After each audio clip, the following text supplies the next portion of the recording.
두 분은 군대 다녀오셨나요? 너무 뜬금없는 질문인가요? 다녀왔습니다. 네, 안 그쵸. 갔다 오셨으면 어쩔까? 이장영 선생님이 말씀하신 것처럼 특출난 군인이었기 때문에 황실 친위대에 추천을 받거든요. 근데 그걸 뿌리치시고 어떻게 보면 나라를 지키기 위해서 내가 군인이지 다른 일은 못하겠다 이런 심정이었던 것 같아요. 이 북녘인정서에서 한 명의 교관을 파견해달라고 SOS를 보내요. 그 사람이 바로 이장영 선생이었죠. 거기 가셔갖고 하셨던 일 중에 하나가 그 제복을 만드는 일이었어요. 그 제복이 나중에 광복군의 옷이 돼요. 1940년대 군인들이 입었던 그 옷의 시작이 그 이장영이라는 한 인물에서 시작되었다. 이거는 좀 많은 분들이 모르세요.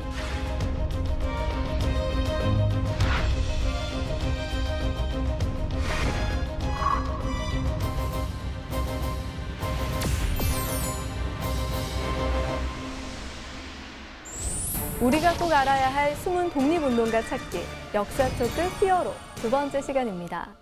오늘 함께 이야기 나눌 독립운동가는요, 바로 천안 출신의 만주벌의 독립영웅, 대구 이장영 선생입니다. 저를 포함해 이장영이라는 이름이 낯선 분들이 많이 계실 것 같은데요. 김동우 작가님, 네. 이장영 선생은 어떤 분이신가요? 영자 돌림을 쓰시는 거 보니까 뭐 생각나시는 분 없으세요? 이장영, 이동영. 예, 맞습니다. 이동영. 같은 집안 네, 사람인가요? 같은 집안 분이셨고요. 대한제국에서 참의까지 하신 군인이셨고 또 신흥문화학교 등에서 이제 활동을 하신 참 군인의 표상 같은 분이시죠. 최초의 육군사관학교, 어떤 그 대한제국의 육군 장교학교를 졸업하신 분이었고요. 그리고 군대가 강제로 우리 대한제국 해산이 됐을 때 바로 이제 만주로 망명을 하셔서 신흥문화학교를 어떻게 보면 거의 세우고 거기 초대 교관을 하신 분이에요. 그리고 나중에 또 그 출신으로서 그 후배들이 전부 다 또 광복군과 독립군으로 이어지고요. 우리 독립운동사에서 군인의 역사에서는 빼놓을 수가 없는 그런 분입니다. 그럼 같은 집안 사람들이 임시정부를 세우고 또 무관학교를 설립해서 네, 독립군을 양성했다는 얘기네요. 두 분은 군대 다녀오셨나요? 너무 뜬금없는 질문인가요? 다녀왔습니다. 네, 안 그쵸. 갔다 오셨으면 어쩔까 싶으면서 물어봤는데 아이고. 그럼 군인 어떤 전 육군 병장 출신이고요. 운전병 했습니다. 운전병? 네, 네. 그러면 정 작가님은 저는 이제 공군 장교로 3년 6개월을 복무를 다 하고 만기 전역했습니다. 네, 말씀만 들어도 병장과 뭔가 하늘을 공군은 조금 정 약간 작가님 차이가 있어 어깨에 보이는데 힘이 어깨가 들어가신 것 힘이 들어온 것 같아요. 네, 공군으로 장교 생활을 하셨으니까 이 군대 계급 체계를 굉장히 잘 아실 것 같아요. 그럼 이장영 선생은 어느 정도 위치까지 오르셨고 또 어떤 역할을 하셨는지. 지금의 계급 제도로 설명을 드리면 당연히 사관학교를 졸업했을 때 처음에 소위로, 신임 소위로 임관을 했고요. 그리고 중위 계급에서 이제 군대가 강제 해산돼서 중위로 이제 망명을 하셨다고 보시면 됩니다.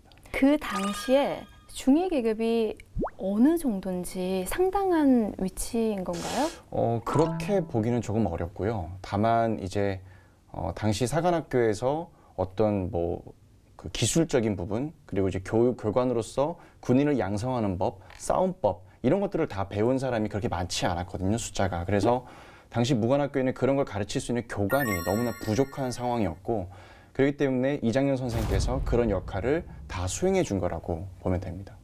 육군 무관학교를 졸업하고 선택할 수 있는 게 망명밖에 없었던 건가요? 아니요, 그건 아닙니다. 당시에 이제 군대가 강제 해산되고 나서 처음에는 천안에 자기 고향으로 내려오세요. 근데 아무래도 이 집안 자체가 평소에 그렇게 좀 양반가에 어떻게 공부를 많이 했던 그런 명문 집안이었기 때문에 이 집안 안에서도 정말 애국자가 많았습니다. 대표적으로 저희가 처음에 만났던 이동영 선생도 같은 집안이에요. 좀 가까운 친척 거의 수준이라 보시면 되고요. 근데 이분도 실제로 그런 임시정부, 임시의정원에서 활동을 했기 때문에 집안 어른들의 어떤 회의, 그리고 그런 가족 회의에서 결정이 난 게 결국 중국으로 망명을 하자. 그래서 거기서 새로운 어떤 국권 회복 운동이라든지 다양한 어떤 모색을 해보자, 이런 결정이 났었습니다. 그래서 혼자 간 게 아니라 가족 전부를 이끌고 중국으로 망명을 했던 거죠. 그럼 사실상 가족 의논하에 결정을 내린 것이고, 그럼 이장영 선생 한 분만 놓고 봤을 때는 다른 선택지가 혹시 있었는지? 이장영 선생님의 참 군인 정신을 좀 이해하려면 그 당시 좀 시대상을 좀 살펴볼 필요가 있는데요. 1907년에 우리 헤이그 밀사를 파견하잖아요. 네, 그 사건으로 인해서 이제 일제가 고조황제를 강제로 폐위시킨단 말이에요. 그리고 나서 바로 한 행동이 뭐냐면 군대를 해산하는 일이었어요.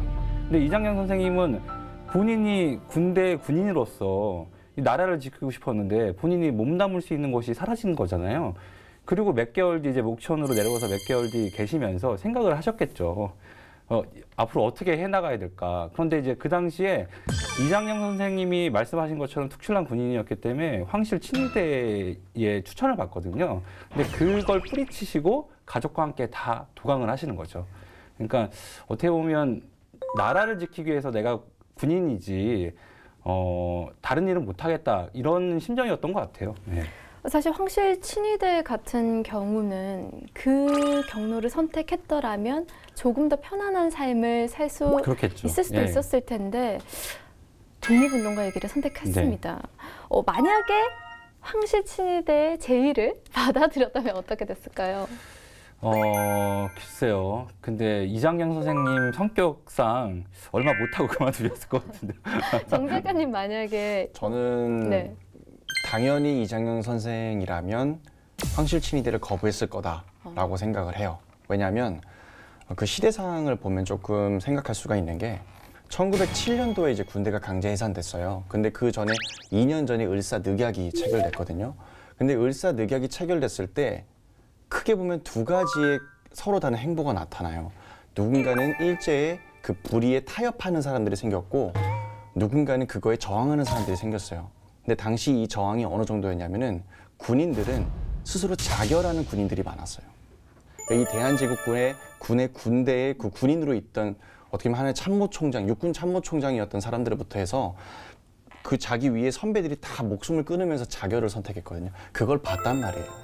그걸 봤는데 2년 뒤에 군대가 해산됐을 때 황제의 친위대로 간다. 이미 그때 그 친위대는 그 배경과 뒤에는 일제가 있었기 때문에 이것이 자신이 걸어온 신념과 이 모든 것에 반된다는 생각을 분명히 했을 거라는 거죠.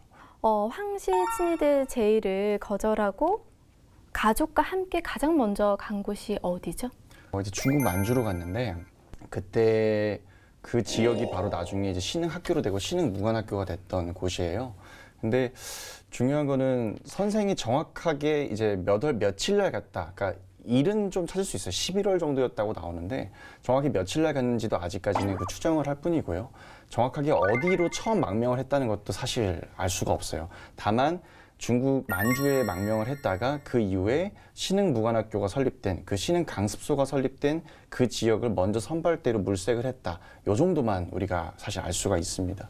1907년에 이제 여러 사건들이 있지 않았습니까? 이제 그 중에서도 신민회가 또 탄생하거든요. 근데 이제 신민회가 나중에 이제 만주 지역을 답사를 하게 돼요. 그때 이제 먼저 와 있던 이장영 선생님을 만나서 당연히 정보가 많았겠죠, 이장영 선생님이. 그래서 그 도와주는 역할을 하시거든요. 그래서 이장영 선생님이 그 유하연 삼원포까지 가는데 목천에서 3개월 정도가 걸리셨다 그래요. 그런데 이제 가시면서 이제 여러 군데를 답사를 하셨겠죠. 그리고 이제 신민회 이제 간부들이 농부로 위장하거나 상인으로 위장해서 몰래 그 지역을 답사할 때 이장영 선생님이 많은 도움을 드렸거든요, 사실.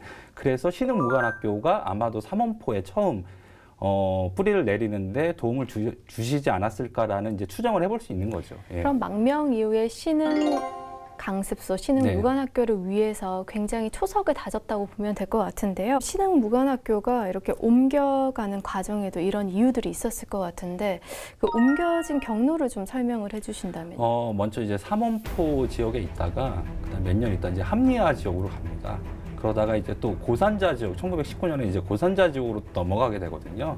그러면서 여러 군데를 이제 거치면서 이제 이동하는 그 라인이 이렇게 생기는데, 한 군데 있지 못했던 이유가 뭐 주변과의 협조도 잘 안 돼, 또 일제 또 감시도 심해. 그러니까 비밀스럽게 군대를 양성해야 되는데, 그냥 한 군데 있다가는 뭐 어떻게 다 정보가 노출되니까 뭐 이런 여러저러 어려움들이 좀 많았던 것 같아요. 네. 그리고 이런 찰나에 이제 1919년이 됐을 때 이제 우리 고국에서 만세 운동이 목소리가 전 세계로 뻗쳐나가면서 그때 이 신흥무관학교와 동시에 서로 군정서가 이제 만들어지기 시작해요. 그리고 동시에 또 이제 북한도 쪽에서는 북루 군정서라고 김좌진 장군과 홍범도 이런 분들이 거기서 또 이렇게 조직을 만들기 시작하고요. 그래서 이 서로 군정서와 이 북루 군정서가 자연스럽게 연계하게 됩니다.